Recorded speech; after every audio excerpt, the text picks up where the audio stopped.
Hello everyone, welcome back to my channel Green Genetics. आज की video में हम डिस्कस करेंगे टू मेजर जो प्रोसेसेस है कार्बोहाइड्रेट मेटाबॉलिज्म के, ग्लाइकोलिसिस एंड क्रेब साइकिल। तो शुरू करते हैं। फर्स्ट क्वेश्चन है, in glycolysis the first committed step is catalysed by which enzyme. तो फर्स्ट जो कैटालिटिक स्टेप होता है, जो कि कमिटेड स्टेप है होता है, वो जब फ्रक्टोज 6 फॉस्फेट से फ्रक्टोज 1,6 बिसफॉस्फेट बनता है, इसको बोलते हैं हम कमिटेड स्टेप, ये वाला स्टेप। और इसको कौन करवाता है? आंसर है फॉस्फोफ्रक्टोकाइनेज 1। नेक्स्ट क्वेश्चन है, the net ATP yield from one molecule of glucose during glycolysis is. वो आंसर है 2। नेट एटीपी का पूछा गया है। अगर टोटल एटीपी पूछते तो 4 होना था, लेकिन नेट पूछा है तो 2 होगा, क्योंकि 4 प्रोड्यूस होते हैं लेकिन 2 यूज़ हो जाते हैं, इसीलिए 2। नेक्स्ट है, the substrate level phosphorylation in glycolysis occurs at the conversion of substrate level phosphorylation conversion of 1,3-bis phosphoglycerate to 3-phosphoglycerate, glucose to glucose 6-phosphate, phosphoenol pyruvate to pyruvate, both A and C। इसका answer है both A and C। देखिए होता क्या है, दो तरह की phosphorylation होती है, मतलब एटीपी प्रोडक्शन दो तरह से होता है मोस्टली। एक तो होता है ऑक्सीडेटिव फॉस्फोराइलेशन, दूसरा है substrate level phosphorylation. Oxidative phosphorylation होता है जब NADH एंड FADH प्रोड्यूस होते हैं और वो जाते हैं इलेक्ट्रॉन ट्रांसपोर्ट चेन से, फिर ATP सिंथेसिस होता है ऑक्सीडेटिव फॉस्फोराइलेशन के थ्रू, प्रोटॉन पंप के थ्रू, उसे बोलते हैं ऑक्सीडेटिव फॉस्फोराइलेशन, वो जो ATP प्रोडक्शन होती है। दूसरा होता है substrate level phosphorylation. Substrate level का मतलब है कोई हाई एनर्जी सबस्ट्रेट है और वो तुरंत ही ATP की प्रोडक्शन कर दे रहा है उसी एक स्टेप में ही, उसे बोलते हैं सबस्ट्रेट लेवल। इसमें क्या होता है, तो इसका आंसर है बोथ A एंड C। ये देखिए 1,3 बिस फॉस्फोग्लिसरेट से जब 3 फॉस्फोग्लिसरेट बनता है तो एक जो फॉस्फेट है वो निकल जाता है, और वैसे ही फॉस्फोइनोल पायरुवेट से जब पायरुवेट बनता है तो देखो फॉस्फो निकल गया, बचा पायरुवेट। तो इधर से भी एक फॉस्फेट निकला, इधर से भी एक फॉस्फेट निकला, वो फॉस्फेट जाके ATP बन जाता है। मैं इसको अच्छे से समझाता हूँ डायग्राम में। ये देखिए ग्लाइकोलिसिस का है, तो ये देखिए 1,3 बिस फॉस्फोग्लिसरेट है, 1 एंड 3 पे फॉस्फेट लगाए, और जैसे ही ये ATP में कन्वर्ट हुआ, देखिए एक यहाँ से यहाँ वाला फॉस्फेट निकल गया, यहाँ पे एक फॉस्फेट है 3 फॉस्फोग्लिसरेट। वैसे ही फॉस्फोइनोल पायरुवेट में देखिए यहाँ फॉस्फेट था और बाद में वो फॉस्फेट निकल गया, चला गया, तो वो ATP प्रोड्यूस हो गया। यहाँ 2,2 ATP इसलिए लिखा गया है क्योंकि दो मॉलिक्यूल जो है वो ग्लिसरैल्डिहाइड 3 फॉस्फेट के आते हैं, इसीलिए दो मॉलिक्यूल को लेके यहाँ पे कंसर्न है, इसलिए 2 ATP, नहीं तो 1 ATP, एक मॉलिक्यूल से एक ही ATP निकलता है। चलिए आगे, which enzyme in glycolysis is regulated by fructose 2,6 bisphosphate in plants. कौन सा एंजाइम होता है? फॉस्फोफ्रक्टोज काइनेज 1, ये वाला एंजाइम। ये एक्टिवेट होता है फ्रक्टोज 2,6 बिसफॉस्फेट के से। एक्टिवेट क्यों होता है? अगर तो फ्रक्टोज 1,6 बिसफॉस्फेट की कंसनट्रेशन ज़्यादा है तो इसका मतलब है कि अबंडेंट अमाउंट में है और जो रिएक्शन चलनी है वो चलती रहेगी। लेकिन अगर फ्रक्टोज 2,6 बिसफॉस्फेट आ गया, इसका मतलब फ्रक्टोज 1,6 बिसफॉस्फेट नहीं है, तो इसीलिए वो इस एंजाइम को फिर एक्टिवेट कर देता है और ग्लाइकोलिसिस को स्टार्ट कर देता है। नेक्स्ट है, the step in glycolysis that is irreversible under physiological condition is catalysed by enolase, glyceraldehyde 3 phosphate dehydrogenase, hexokinase, triose phosphate isomerase. तो इसका आंसर है हेक्सोकाइनेज। ये सी मोस्टली जो जितने भी रिएक्शन है जो काइनेज एंजाइम करवाता है वो मोस्टली इरिवर्सिबल होते हैं। ग्लाइकोलाइसिस में भी दो जगह काइनेज आता है, जो तीन जगह आता है एक्चुअली। जो पहला तो जब ग्लूकोज से ग्लूकोज सिक्स फॉस्फेट बनता है, फिर जब फ्रक्टोज सिक्स फॉस्फेट से फ्रक्टोज 1,6 बिस फॉस्फेट बनता है, जब फॉस्फोइनोल पायरुवेट से पायरुवेट बनता है। ये जब तीनों है, ये काइनेज के द्वारा किए जाते हैं। इन्हें कौन कंडक्ट करवाता है? काइनेज एंजाइम, तीनों। तो ये तीनों ही स्टेप जो है वो इरिवर्सिबल है, और तीनों ही इरिवर्सिबल है, और तीनों ही जो है वो रेगुलेटरी स्टेप्स भी है। तो क्योंकि जब कोई भी काइनेज एंजाइम कंडक्ट करवाता है स्टेप को, उसमें एनर्जी बहुत चेंज आता है, जो डेल्टा जी जो चेंज आता है वो बहुत होता है, उसको रिवर्स करना बहुत मुश्किल है, इसीलिए उसे इरिवर्सिबल स्टेप बोलते हैं। चलिए नेक्स्ट करते हैं। The Embden Meyerhof Parnas pathway takes place in which cell compartment? Cytosol, ये ग्लाइकोलाइसिस की ही बात हो रही है। दूसरा इसका नाम है Embden Meyerhof Parnas pathway. In glycolysis NAD positive is reduced to NADH during the conversion of 3-PGA to 2-PGA, G3P to 1,3-BPG, glyceraldehyde 3-phosphate to 1,3-bisphosphoglycerate, phosphoenol pyruvate to pyruvate, या फ्रक्टोज 6-फॉस्फेट टू फ्रक्टोज 1,6-बिसफॉस्फेट। अब इसमें क्या देखने वाली चीज़ है? देखिए 3-PGA to 2-PGA तो सीधा म्यूटेशन हो रही है, ग्रुप बस चेंज हो रहा है, फॉस्फेट ग्रुप यहाँ से यहाँ जा रहा है, इसमें कोई खास एनर्जी का चेंज नहीं है। तो ये तो हो नहीं सकता, क्योंकि NAD पॉजिटिव जब रिड्यूस होगा NADH में, तो कोई ना कोई जो मॉलिक्यूल है वो ऑक्सीडाइज होगा, तो एनर्जी चेंज ज़रूर होगा उसमें। तो इसीलिए तभी तो हाई एनर्जी कंपाउंड बनेगा NADH। तो ये देखना है। तो ये तो सिर्फ म्यूटेट हो रहा है, इसमें तो कोई एनर्जी का खास चेंज नहीं है। दूसरा है ग्लीसरैल्डिहाइड 3-फॉस्फेट से 1,3-बिसफॉस्फोग्लिसरेट। इससे क्या हमें पता चलता है? इससे हमें पता चलता है इस स्टेप से कि इसका एक्चुअल में आंसर भी यही है। अब आंसर क्यों है ये मैं बताता हूँ। इससे हमें क्या पता चलता है? देखिए ग्लीसरैल्डिहाइड 3-फॉस्फेट से 1,3-बिसफॉस्फोग्लिसरेट, 1,3-बिसफॉस्फोग्लिसरेट, ये है ग्लीसरेट। ग्लीसरेट मतलब ग्लिसरिक एसिड, और ये है ग्लीसरैल्डिहाइड, ये है एल्डिहाइड। एल्डिहाइड से कन्वर्जन हो रहा है किसी एसिड में, तो इस मॉलिक्यूल की जो है वो ऑक्सीडेशन हो रही है। इससे ही पता चल जाता है, नाम से ही पता चल रहा है, क्योंकि एल्डिहाइड ग्रुप था, अब वो ग्लीसरैल्डिहाइड 1,3-बिसफॉस्फोग्लिसरेट में हो गया है, मतलब एक एसिड में कन्वर्ट हो गया है। तो इसकी ऑक्सीडेशन हो गई है। अगर किसी की ऑक्सीडेशन होती है तो दूसरा कोई मॉलिक्यूल वहाँ पे चाहिए जो रिड्यूस होगा। तो रिड्यूस कौन होता है? रिड्यूस होता है NAD पॉजिटिव टू NADH। यहाँ देखिए, ये देखिए ग्लीसरैल्डिहाइड 3-फॉस्फेट से 1,3-बिसफॉस्फोग्लिसरेट से यहाँ पे NADH बनता है। देखिए ये एल्डिहाइड है, एल्डिहाइड से ये एसिड वाले में कन्वर्ट हुआ। ये देखिए पहले यहाँ पे CHO था, CHO एल्डिहाइड ग्रुप लगाया देखो यहाँ पे, और अब यहाँ पे C डबल बॉन्ड O लग गया और साथ में फॉस्फेट लग गया। तो इस तरह से हुआ है। इसीलिए जब ये कन्वर्जन हुई है, यहाँ पे इनका ऑक्सीडेशन हुआ है, इस मॉलिक्यूल का ऑक्सीडेशन हुआ है, देखिए ऑक्सीजन ऐड हुई है इसमें, और यहाँ पे इसका रिडक्शन हो गया, तो ये हाई एनर्जी कंपाउंड बन के बाहर आ गया। फिर नेक्स्ट है, in glycolysis the enzyme enolase require which cofactor? Enzyme enolase require Mg2 positive. Mostly जो ग्लाइकोलाइसिस के जो एंजाइम्स हैं, मोस्टली उनमें सब में, नॉट सब में लेकिन मोस्टली उनमें सब में Mg2 पॉजिटिव ही कोफैक्टर यूज़ होता है। In plants glycolysis in plastids, in plants glycolysis in plastids primarily supports which biosynthetic pathway?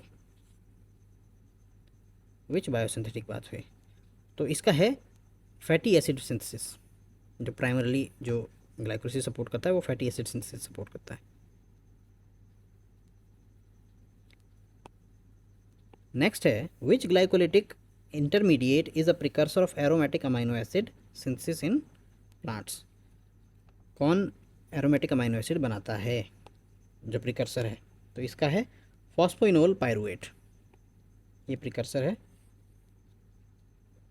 Aromatic amino acids के लिए। ये थोड़े फैक्ट बेस्ड क्वेश्चन है ये दोनों ही, इसको ऐसे ही याद करना पड़ेगा कॉन्सेप्ट के अलावा, या फिर आपको दूसरे साइकिल्स अगर याद होंगे तभी आप ये इसको आंसर कर सकते हो, नहीं तो ये फैक्ट बेस्ड आप इसको याद कर सकते हो, तो अगर एग्ज़ाम में आए तो उसको सॉल्व किया जा सके। चलिए आगे बढ़ते हैं। नेक्स्ट हम करते हैं लिंक रिएक्शन। जो ग्लाइकोलिसिस में फाइनल प्रोडक्ट था वो था पायरुवेट। अब ये पायरुवेट जो है वो क्रैब साइकिल में एंटर पायरुवेट की तरह तो नहीं करता है, क्रैब साइकिल में एंटर होता है एसिटाइल कोएंजाइम ए। तो ये जो एसिटाइल कोएंजाइम ए बनता है उसे कहते हैं हम लिंक रिएक्शन। पायरुवेट से एसिटाइल कोएंजाइम ए में जब कन्वर्ट होता है मॉलिक्यूल उसे हम लिंक रिएक्शन कहते हैं। अब उसके ऊपर कुछ क्वेश्चन है वो देख लेते हैं। The conversion of pyruvate to acetyl coenzyme A occurs in which part of the eukaryotic cell. ये बहुत बार पूछा गया है। ये है माइटोकॉन्ड्रियल मैट्रिक्स। पायरुवेट पहले माइटोकॉन्ड्रियल मैट्रिक्स में जाता है, वहीं पे कन्वर्ट होता है ये एसिटाइल कोएंजाइम ए में। ये देखिए mitochondrial matrix. Which enzyme catalyses, next question, which enzyme catalyses the conversion of pyruvate to acetyl coenzyme A. तो ये है, इसका आंसर है पायरुवेट डीहाइड्रोजिनेज कॉम्प्लेक्स।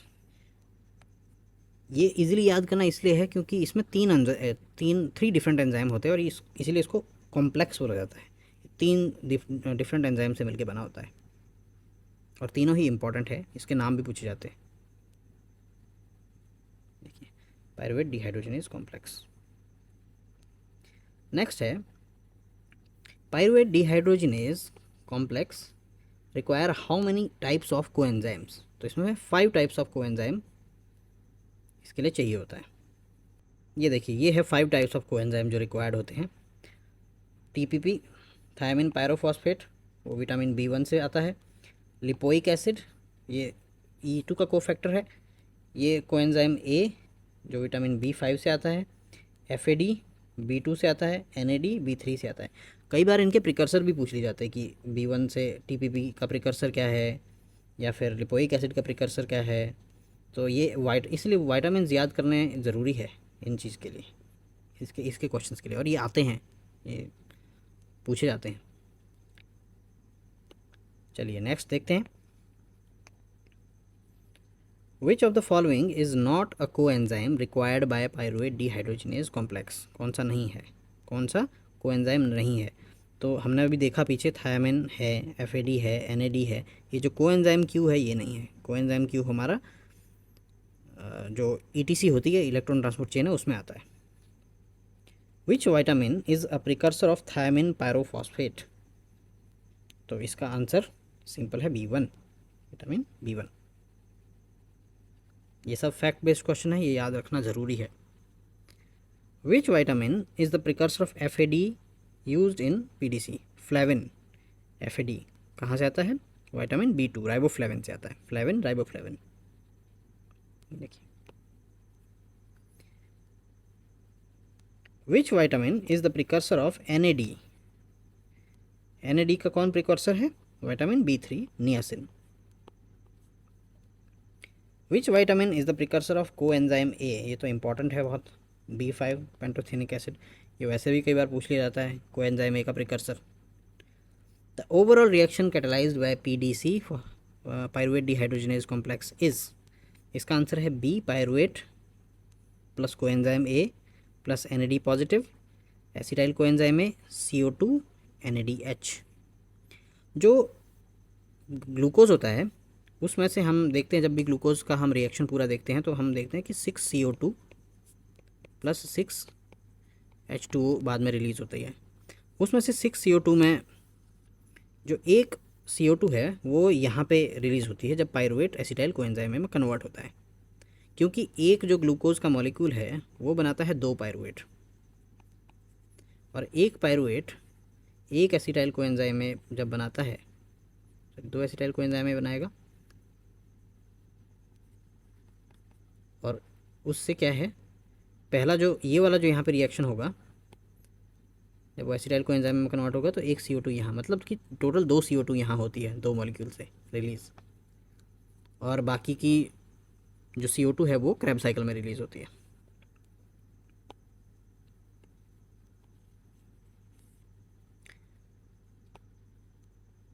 नेक्स्ट है the carboxylation of pyruvate is carried out by which component of PDC. Carboxylation, तो carboxylation करवाता है E1 pyruvate dehydrogenase. Dehydrogenase ही कार्बोक्सी डिकार्बोक्सिलेशन भी करवाता है। देखिए पायरुवेट डीहाइड्रोजिनेज इसका आंसर है। Which component of PDC contains lipoic acid as a cofactor, तो इसका है E2 lipoic acid E2। Dihydrolipoamide trans acetylase, ये भी फैक्चुअल बेस्ड क्वेश्चन है। Which component of PDC regenerate the oxidised form of लिपोमाइड, ये E3 करवाता है। ये ट्रांस एसिटाइलेज करवाता है E2 और E3 जो है उसका रीजनरेशन करवाता है। सिंपल याद रखने वाली बात है ये।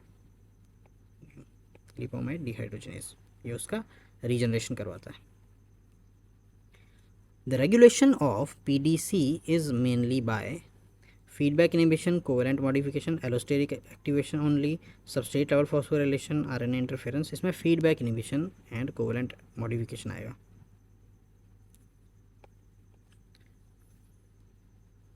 विच of the following activates pyruvate dehydrogenase, कौन इसमें एक्टिवेट करेगा। देखो अगर एनर्जी ज़्यादा बन रही है तो वो चीज़ें उसको एक्टिवेट नहीं करती हैं। जब एनर्जी नहीं होती है तब इनको एक्टिवेट किया जाता है, क्योंकि अगर ऑलरेडी एनर्जी है तो एसिटाइल कोएंजाइम में बनाने का फ़ायदा क्या है, क्योंकि अल्टीमेट तो हमारा गोल एनर्जी बनाना है।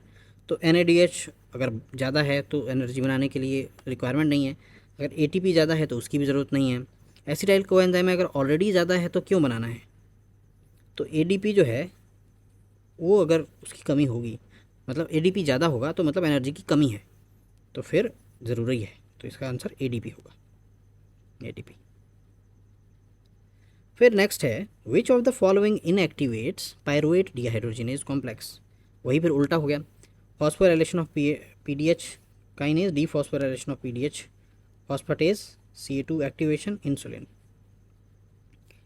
देखिए इनएक्टिवेट पूछा गया है, इसका एक याद रखने की बात है, जब ये पायरुवेट डिहाइड्रोजिनेज कॉम्प्लेक्स है, जब इसको फॉस्फोराइलेट किया जाता है ना तब ये इनएक्टिव हो जाता है। जब ये फॉस्फोराइलेट होता है तो इनएक्टिव हो जाता है। तो जो काइनेज एंजाइम है ये इसको इनएक्टिव करता है, और जब फॉस्फेटेज है उसमें से जब फॉस्फेट हटता है तो ये एक्टिव हो जाता है।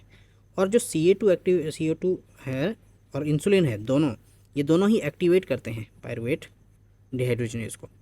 इंसुलिन जब आता है तो वो और मतलब शुगर का और मेटाबॉलिज्म करने के लिए उसको फर्दर एक्टिवेट करता है, इसीलिए। और इंसुलिन की वजह से ही एक्चुअली में CO2 का जो कंसंट्रेशन है वो बढ़ जाती है। तो ये दोनों चीज़ें उसको एक्टिवेट करती है। तो ये फर्स्ट वाला जो है इसका आंसर होगा। देखिए kinase. In mammalian tissues pyruvate dehydrogenase complex is stimulated by mammalian tissues. किससे होता है। CA2 positive ions, acetyl coenzyme में, NADH, ATP। अब देखिए इसमें भी ऑलरेडी दे रखा है, स्टिमुलेटेड की बात हो गई है। स्टिमुलेट तो तभी होगा ना अगर एनर्जी की कमी है। तो ये तीनों ही एनर्जी के लिए ऑलरेडी, इसका मतलब ये बताते हैं कि एनर्जी है, ये तीनों ही कंपाउंड। तो इसमें से एक रह गया CA2 positive ion. Simple question है, लॉजिकली सोचने वाला। Which disease result from genetic deficiency in pyruvate dehydrogenase complex, इसका है लीक सिंड्रोम। ये तो याद करने वाली जैसी बात है, याद रखना है। The conversion of pyruvate to acetyl coenzyme is reversible, irreversible, partially reversible, dependent on O2 for reversibility. देखिए एसिटाइल कोएंजाइम में जब पायरुवेट से बनता है, पहले तो आप देखिए कितना बल्कि रिएक्शन है ये। 3 डिफरेंट एंजाइम इसमें यूज़ होते हैं, बहुत सारा होता है इसमें। डीकार्बोक्सिलेशन होता है, एनर्जी भी निकलती है, NADH निकलता है, इससे डीकार्बोक्सिलेशन भी हो रहा है इसमें। तो ये पॉसिबल ही नहीं है कि रिवर्स हो जाए, इसलिए इसको इरिवर्सिबल बोलते हैं, इरिवर्सिबल रिएक्शन है। Which molecule links glycolysis to citric acid, ये तो सिंपल है, एसिटाइल कोएंजाइम में लिंक करता है। Which cofactor act as a swinging arm in pyruvate dehydrogenase complex to transfer acetyl group. Swinging arm कौन सा करेगा, क्या लगता है। लिपोएमाइड। एसिटाइल ग्रुप का ट्रांसफ़र है, इसका नाम ही वो एसिटाइल ट्रांसफरेज है उसमें। तो लिपोएमाइड जो सेकंड वाला है उसका कोफैक्टर उसी के साथ लिपोएमाइड है, वो करेगा काम। ये देखिए यहाँ पे, ये देखिए ट्रांस एसिटाइलेज रिएक्शन है, ट्रांसफ़र करता है ये ग्रुप का E2, और इसका कोफैक्टर कौन है, इसका कोफैक्टर है लिपोमाइड। चलिए अब आते हैं क्रैब साइकिल के पे। अब हमने पायरुवेट से कन्वर्ट कर दिया एसिटाइल कोएंजाइम में, अब फर्दर वो एसिटाइल कोएंजाइम में एंटर करेगा क्रैब साइकिल में। The first reaction of Krebs cycle is catalysed by citrate synthetase. ये तो बहुत सिंपल क्वेश्चन है, बहुत ही सिंपल क्वेश्चन है वाला पहला, क्योंकि सिट्रेट बनता है तो सिट्रेट सिंथेटेज। कैसे शुरू होता है क्रैब साइकिल एक बार देख लेते हैं। ये देखिए एसिटाइल कोएंजाइम में आया, यहाँ से ऑक्सैलो एसीटेट आया, और क्या होता है एसिटाइल कोएंजाइम में है हमारे पास 2 कार्बन कंपाउंड, और ये है हमारे पास 4 कार्बन कंपाउंड, ये दोनों मिलके बनते हैं 6 कार्बन कंपाउंड सिट्रेट। और इसको कंडक्ट कौन करवाता है, सिट्रेट सिंथेटेज।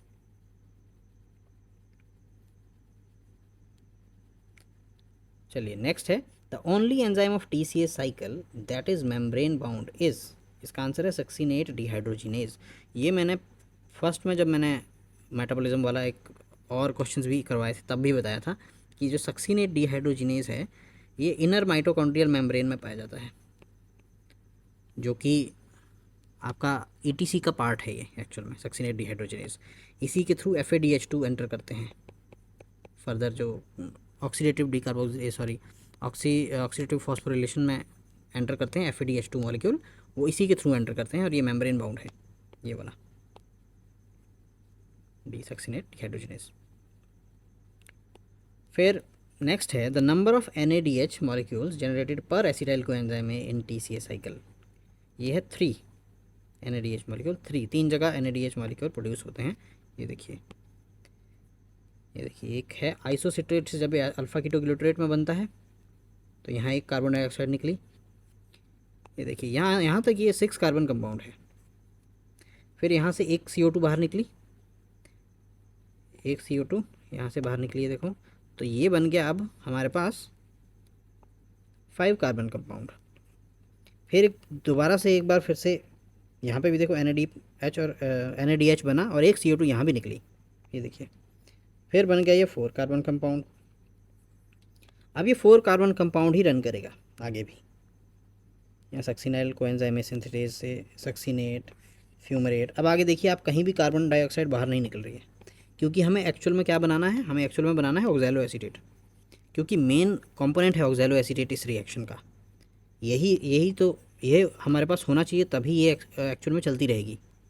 ये वहाँ पे चाहिए 4 कार्बन कंपाउंड, इसकी रीजनरेशन करवानी है, इसलिए एक CO2 यहाँ निकलती है, एक CO2 यहाँ निकलती है, और एक CO2 आपकी ऑलरेडी जब हमने पायरुवेट डिहाइड्रोजिनेज कॉम्प्लेक्स वाला पढ़ा था, जब वो एसिटाइल कोएंजाइम में कन्वर्ट होता है पायरुवेट, एक CO2 वहाँ निकलती है। तो एक मॉलिक्यूल से, एक ग्लूकोज के मॉलिक्यूल से बनते हैं 2 एसिटाइल कोएंजाइम ए, और एक एसिटाइल कोएंजाइम ए से एक CO2 निकली जब वो कन्वर्ट हुआ पायरुवेट से एसिटाइल कोएंजाइम में, और 2 CO2 निकली यहाँ पे, एक यहाँ और एक यहाँ निकल गई 3, और 3 होती है 6।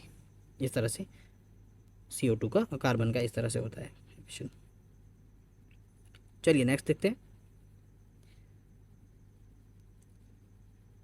विच TCA cycle intermediate is an immediate precursor for chlorophyll biosynthesis. इसका है सक्सीनाइल कोएंजाइम है। ये भी एक फैक्ट बेस्ड क्वेश्चन है, जब आप क्लोरोफिल की सिंथेसिस पढ़ेंगे तो आप उसमें देखेंगे सक्सीनाइल के कोएंजाइम से जब स्टार्ट होता है वो, तो उसका precursor. The enzyme aconitase contain which type of cofactor. इसका है FES cluster.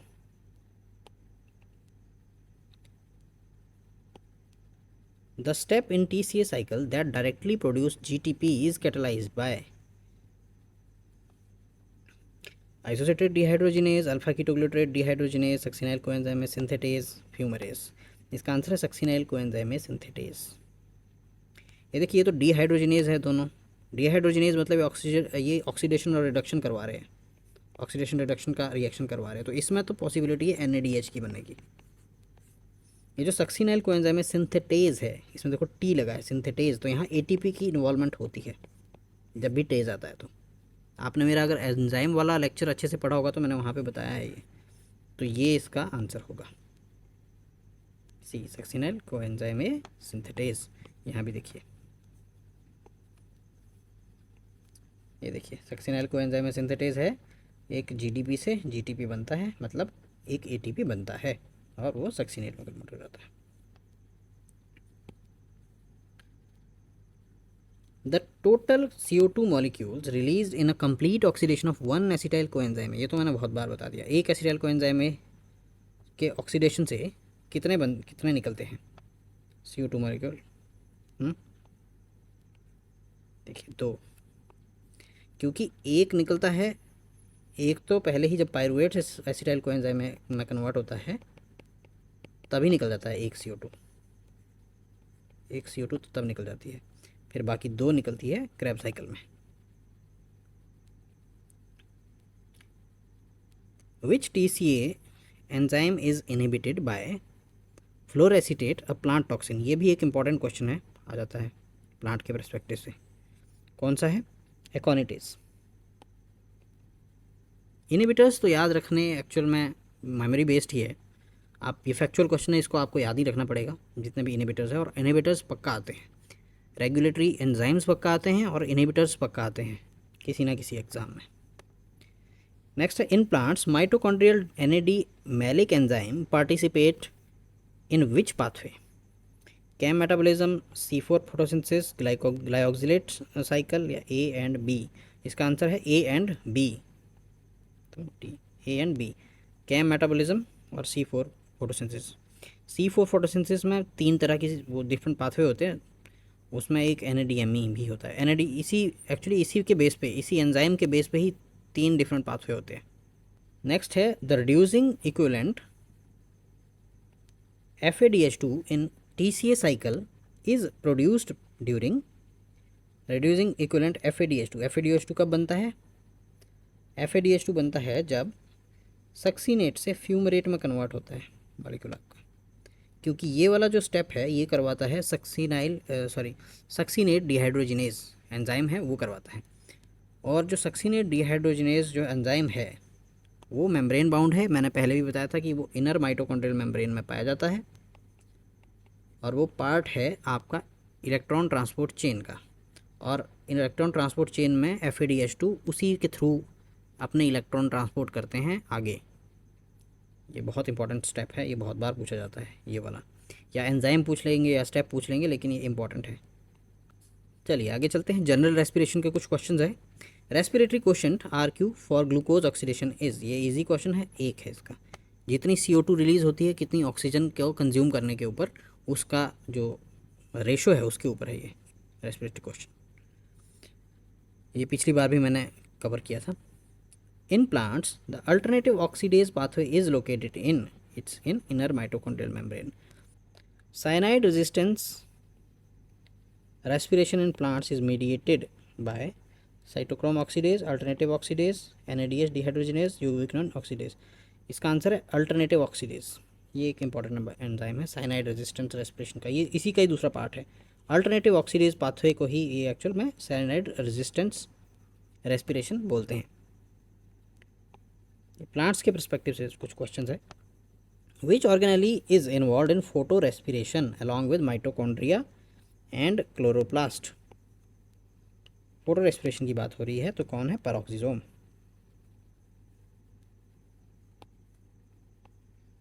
पैरोक्सिसोम्स। The enzyme pyruvate dehydrogenase is located in, कहाँ होता है पायरुवेट डिहाइड्रोजिनेज? पायरुवेट जब एसिटाइल कोएंजाइम में कन्वर्ट होता है वो किस ऑर्गेनेली में कन्वर्ट होता है? वो होता है माइटोकॉन्ड्रियल मैट्रिक्स में कन्वर्ट। तो एंजाइम कहाँ होगा? एंजाइम भी होगा माइटोकॉन्ड्रियल मैट्रिक्स में।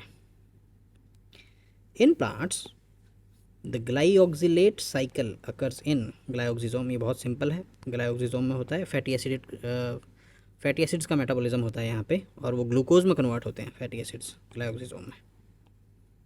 ये एक इंपॉर्टेंट फीचर है ग्लाइऑक्सिसोम्स का। Which TCA intermediate can be directly converted into aspartate?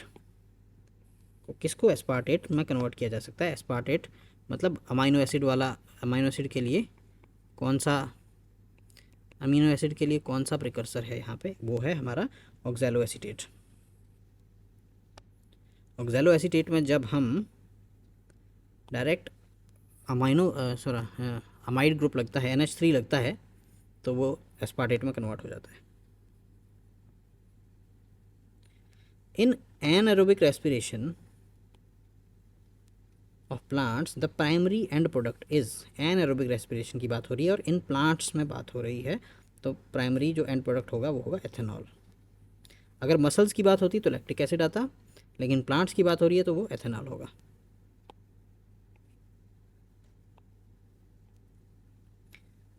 The terminal electron acceptor in mitochondrial respiration is, terminal electron acceptor कौन है रेस्पिरेशन में?